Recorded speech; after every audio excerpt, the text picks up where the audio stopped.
نحمده ونصلي على رسوله الكريم. أما بعد فأعوذ بالله من الشيطان الرجيم. بسم الله الرحمن الرحيم. وجعلنا الليل والنهار آيتين فمحونا آية الليل وجعلنا آية النهار مبصرة لتبتغوا فضلا من ربكم ولتعلموا عدد السنين والحساب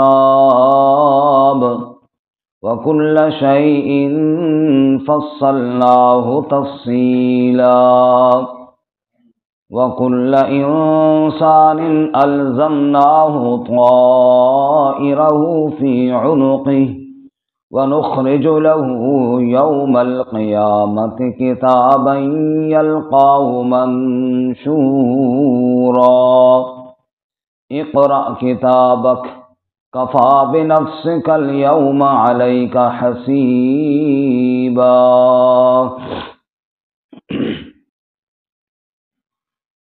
وجعلنا الليل والنهار آیتین، اور ہم نے بنایا رات اور دن کو دو نشانیاں.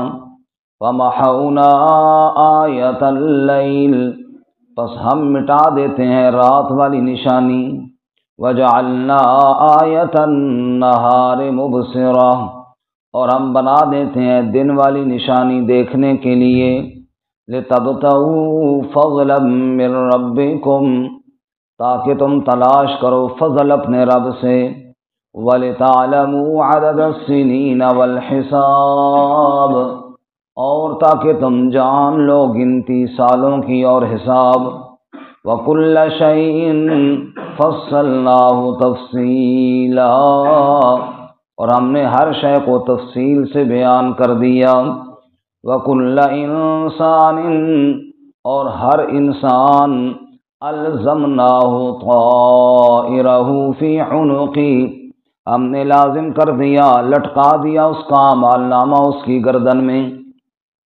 وَنُخْرِجُ لَهُ يَوْمَ الْقِيَامَةِ، اور ہم نکالیں گے اس کے لیے قیامت کے دن کتابا یلقاہ منشورا، ایک کتاب جو اسے ملے گی کھلی ہوئی. اقرأ کتابک، پڑھ اپنی کتاب کو. کفا بنفسک اليوم علیک حسیبا، کافی ہے تیری ذات پر آج کے دن، کافی ہے تیری ذات آج کے دن تجھ پر حساب لینے والی. من اہتدی فانما یہتدی لنفسہ، جس نے بھی ہدایت حاصل کی پس بے شک اس نے ہدایت اپنی ہی ذات کے لیے حاصل کی. ومن ضل، اور جو گمراہ ہوا فانما یضل علیہا، پس بے شک اس کی گمراہی بھی اسی پر آئے گی. ولا تزر وازرۃ وزر اخری، اور کوئی بوجھ اٹھانے والا دوسرے کا بوجھ نہ اٹھائے گا.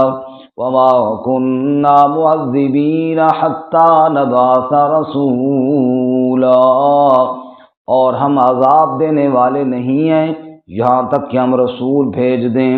سبحان ربک رب العزت عما یصفون وسلام علی المرسلین والحمد للہ رب العالمین. اللهم صل على محمد وعلى آل محمد كما صليت على إبراهيم وعلى آل إبراهيم إنك حميد مجيد.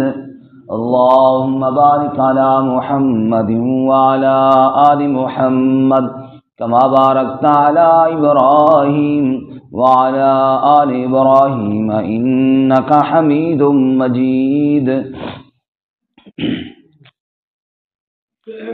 معزز سامعین، سورۃ الاسراء کا دوسرا رکوع آیات نمبر 12 سے لے کر 15 تک تلاوت کی ہیں. اللہ رب العزت ان کے مطابق صحیح بیان کی توفیق عطا فرمائے. آمین. اور ہمیں قرآن و سنت پر عمل کرنے کی توفیق عطا فرمائے. آمین. گزشتہ سبق میں ہم نے پڑھا کہ ان ھذا القرآن یہدی للتی ہی اقوم، بے شک یہ جو قرآن ہے یہ سیدھا راہ دکھانے والی کتاب ہے، اور پھر سیدھے راہ پر چلنے والے اہل ایمان کو خوشخبری سنانے والی کتاب ہے۔ آج کے سبق میں اسی سیدھے راہ کے بارے میں تھوڑی وضاحت ہے کہ قرآن کس طرح سمجھاتا ہے انسان کو کہ سیدھا راستہ کون سا ہے۔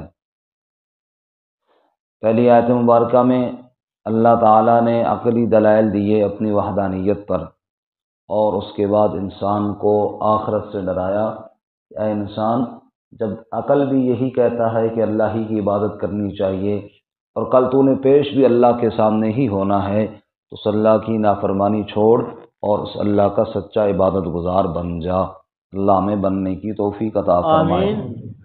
عقلی دلیل، اللہ تعالیٰ نے رات اور دن کا نظام بتایا، کس طرح رات چھا جاتی ہے اور اندھیرا گھپ ہو جاتا ہے، جیسا کہ سورۃ النبأ میں فرمایا وَجَعَلْنَا اللَّيْلَ لِبَاسًا، جیسے لباس انسان کے اوپر آ جاتا ہے ایسے ہی رات کا اندھیرا بھی لباس کی طرح ہر چیز پر آ جاتا ہے، اور ہر چیز اس کے اندر چھپ جاتی ہے جیسے لباس میں بندہ چھپ جاتا ہے۔ پھر اندھیرے کو مٹا کر صبح کا اجالا لے کر آنے والا کون ہے جی؟ اللہ، سبحان اللہ۔ فرمایا وَجَعَلْنَا اللَّيْلَ وَالنَّهَارَ آیَتَيْنِ، لوگوں ہم نے رات اور دن کو بھی دو نشانیاں بنایا، رات لانے والا بھی اللہ اور صبح کا اجالا لے کر آنے والا بھی اللہ۔ وَمَحَوْنَا آیَةَ اللَّيْلِ، بس ہم مٹا دیتے ہیں رات کی نشانی کو، وَجَعَلْنَا آیَةَ النَّهَارِ، اور ہم بنا دیتے ہیں، لے آتے ہیں دن والی نشانی، یعنی رات ختم کر کے صبح لے جاتے ہیں، رات کے اندھیرے کے بعد صبح کا اجالا لے کر آ جاتے ہیں، مبصرتاً، تاکہ تم اس میں دیکھو بھالو، اندھیرے ختم کر دیے، لتبتغوا فضلا من ربکم، تاکہ تم اپنے رب کا فضل حاصل کرو، اپنے روزی کے ذریعے اور معاش کے لیے نکل جاؤ۔ اگر ہر وقت اندھیرا ہی ہوتا تو تمہارے لیے کتنی مشکل بن جاتی۔ اللہ فرماتے ہیں اندھیرا بنایا تمہارے سکون کے لیے، اجالا بنایا تمہاری روزی کے معاش اور ذریعے کے لیے۔ وَلِتَعْلَمُوا عَدَدَ السِّنِينَ وَالْحِسَابَ، اور رات اور دن کے نظام سے ہم نے گنتی کا حساب، سالوں کا حساب بھی مقرر فرما دیا۔ جب دن بنتے ہیں تو پھر ہفتے بنتے ہیں، انہی سے مہینے بنتے ہیں اور انہی سے سال بنتے ہیں۔ اللہ فرماتے ہیں تیری روزی کا انتظام بھی ہو رہا ہے، تیرے آرام اور سکون کا انتظام بھی ہو رہا ہے، اور ہفتے اور مہینے اور سالوں کی گنتی کا انتظام بھی اسی کے ساتھ کیا جا رہا ہے۔ وَكُلَّ شَيْءٍ فَصَّلْنَاهُ تَفْصِيلًا، ارے ہم نے تو ہر چیز کو بڑی تفصیل سے بیان کر دیا، کائنات کی ایک ایک نشانی کو ہم نے کھول کر بیان کر دیا، کوئی سمجھنے والا ہو، کوئی غور تو کرنے والا ہو، جیسا کہ سورۃ القمر میں فرمایا نا وَلَقَدْ يَسَّرْنَا الْقُرْآنَ لِلذِّكْرِ فَهَلْ مِن مُّدَّكِرٍ، یقیناً ہم نے قرآن کو آسان کر دیا ہے نصیحت حاصل کرنے کے لیے، کوئی ہے نصیحت حاصل کرنے والا، کوئی تو ہو جو اللہ کی کتاب سے نصیحت حاصل کرے۔ اللہ کہتے ہیں وَكُلَّ شَيْءٍ فَصَّلْنَاهُ تَفْصِيلًا، ہم نے تو ہر چیز کو تفصیل سے کھول کھول کر بیان فرما دیا ہے۔ اب اس کے بعد آگے جناب فکر آخرت، وَكُلَّ إِنسَانٍ أَلْزَمْنَاهُ طَائِرَهُ فِي عُنُقِهِ، ہر انسان کو ساتھ لازم کر دیا، لٹکا دیا ہم نے، طائرہ، اس کا اعمال نامہ۔ طائر اکثر قرآن میں نحوست کے معنی میں آتا ہے، جیسا کہ سورہ یاسین میں قالوا اطیرنا معکم، ہم تمہارے ساتھ نحوست پکڑتے ہیں۔ اللہ کے انبیاء نے کہا انما طائرکم عند اللہ، تمہاری نحوست اللہ کی جانب سے آئی ہے۔ تو بد اعمالیوں کی بھی ایک نحوست ہوتی ہے، اس لیے وہی لفظ اللہ نے استعمال کیا کہ وہ جو تمہاری نحوستیں تھیں نا، وہ سب ہم نے تمہاری گردن میں لٹکا دی ہیں، برے اعمال مت کرو، کل قیامت والے دن یہ تمہارے گلے کا طوق بن جائیں گے۔ اس لیے اللہ ہم سب کو نیک اعمال کی توفیق عطا فرمائے۔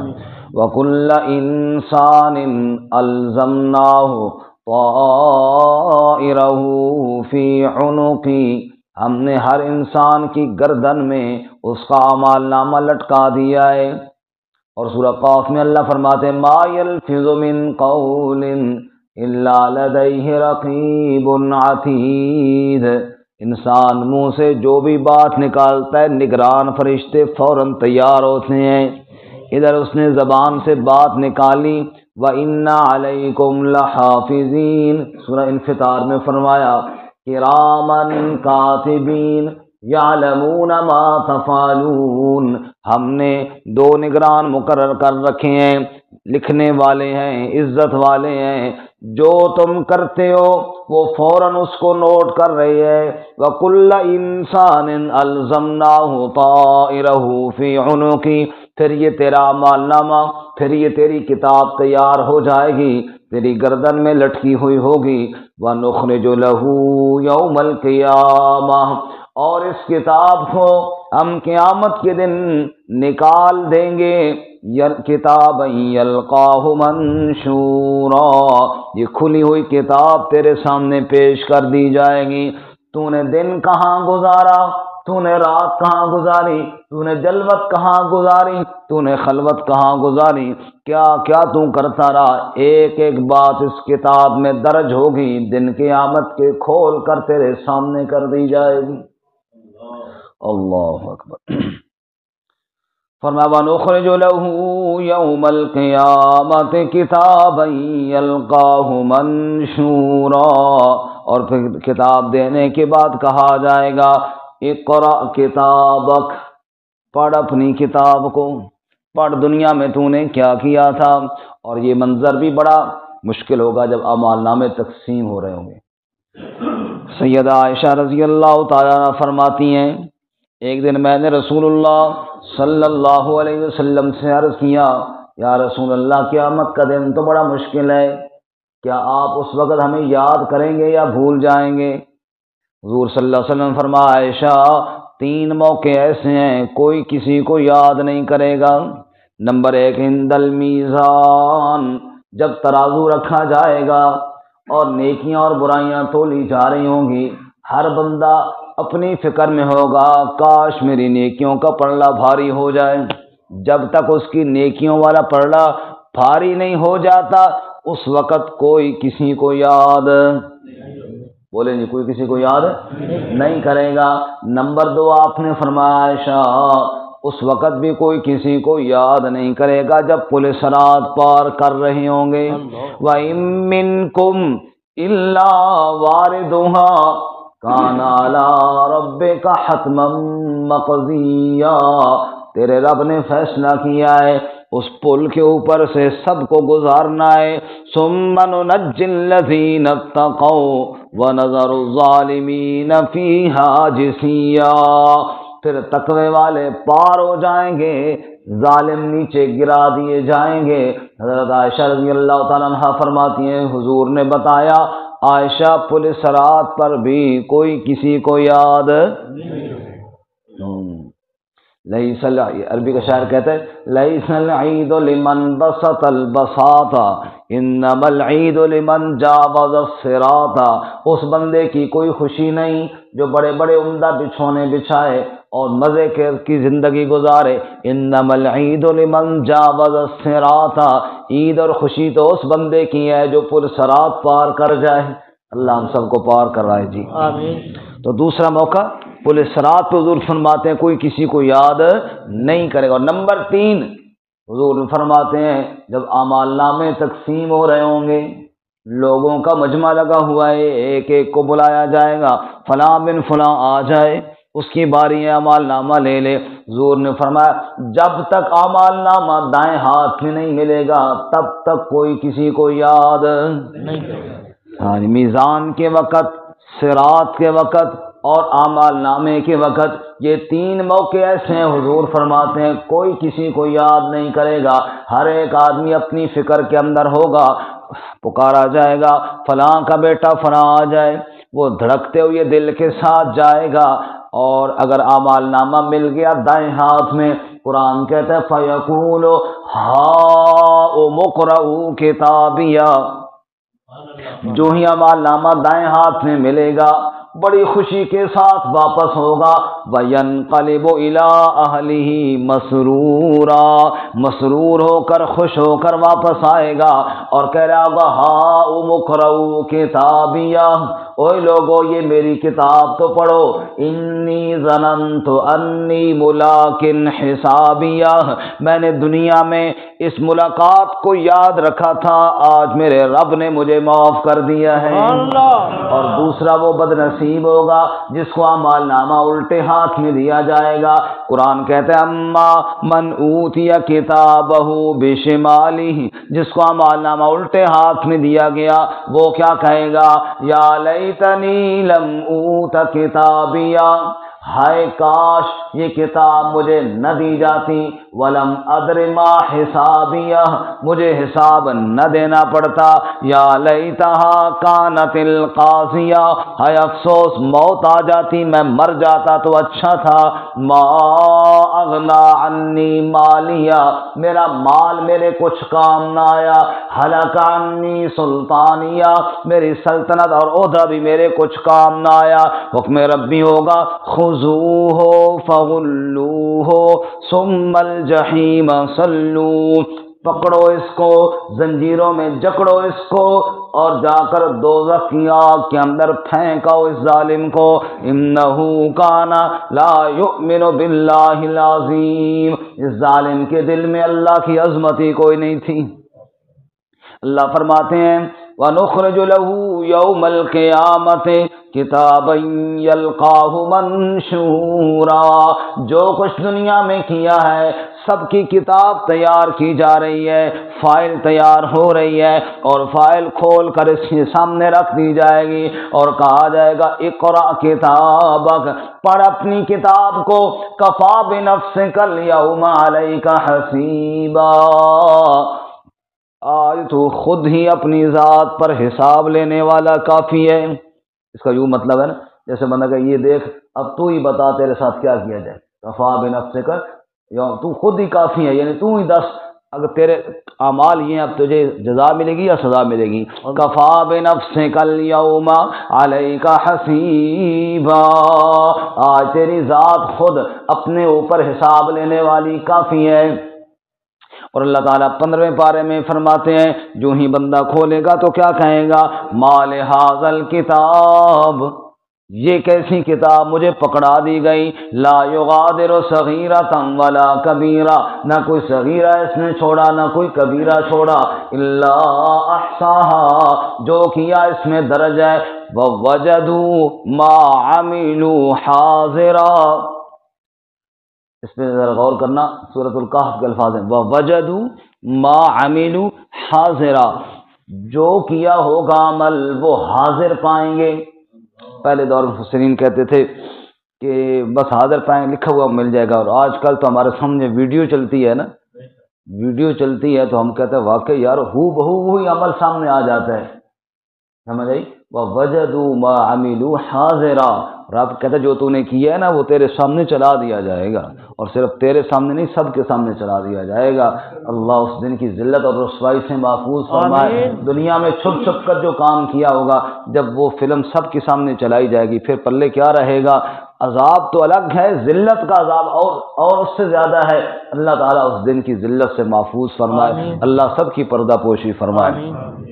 بارک اللہ فرماتے ہیں کفا بنفسک الیوم علیک حسیبا، اور آگے اللہ فرماتے ہیں من اہتدی فانما یہتدی لنفسہ، لوگوں جو سیدھی راہ پہ چل پڑا، جس نے ہدایت حاصل کر لی، اس نے کسی پر کوئی احسان نہیں کیا، اپنی ذات کا فائدہ کیا ہے، فانما یہتدی لنفسہ، اپنی نفس کے لیے ہدایت حاصل کی ہے، ومن ضل، اور جو گمراہ ہوا، فَإِنَّمَا يَضِلُّ عَلَيْهَا، اس کی گمراہی بھی اسی پر آئے گی، وَلَا تَزِرُ وَازِرَةٌ وِزْرَ أُخْرَى، اور کوئی بوجھ اٹھانے والا دوسرے کا بوجھ نہ اٹھائے گا، ہر ایک نے اپنا ہی بوجھ اٹھانا ہے، کوئی کسی کا بوجھ نہیں اٹھانا۔ وما كنا معذبین حتی نبعث رسولا،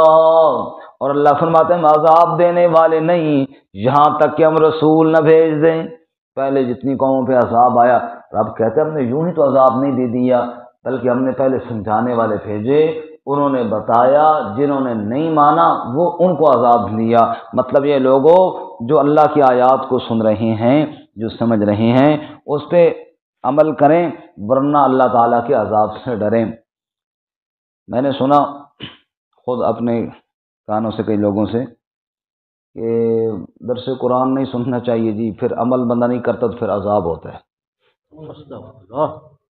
مقصد یہ ہے کہ وہ سمجھ رہے ہیں کہ اس طرح بہانہ ہمارا چل جائے گا کہ ہم نے تو سنا ہی نہیں تھا، پتہ نہیں تھا۔